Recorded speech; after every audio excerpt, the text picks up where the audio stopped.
think Patrick was working on some other idea first or something, and we had, high regard for him. He certainly was good at building things, and he had like a Wikipedia app, so we knew he was like a talented programmer.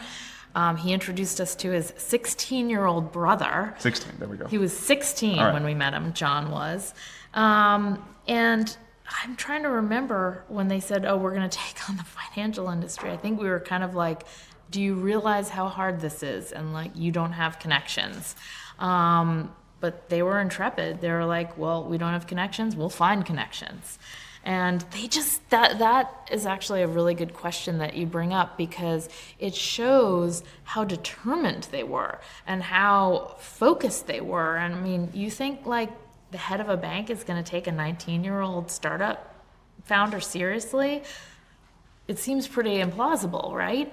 But they were good enough that they were able to convince these banks to work with them. Are there other traits in the founders that go on to really change the future, besides determination, that separate the very best founders from the mediocre founders? Yes. If I had to say the most important traits of the most successful founders, I've already mentioned determination. That is by far the most important quality. More than intelligence. More than intelligence. More than previous success, in school. I mean, remember when we started Y Combinator, our hypothesis was, oh, we'll just fund all the best hackers from MIT and Harvard, and they'll turn out to be great startup founders. That is not true. That is absolutely not true.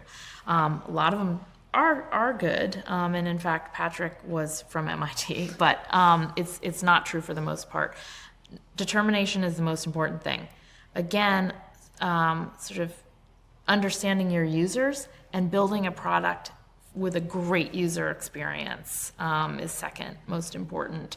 Not being distracted. Being flexible-minded, I've always felt, is very important, because you have this idea and you test it out and it doesn't always work the first time, and so you have to be able to say, okay, I thought I was going to do this, but let's try this. Even though I have like a lot of energy vested in this, let's try this direction. You really have to be open-minded.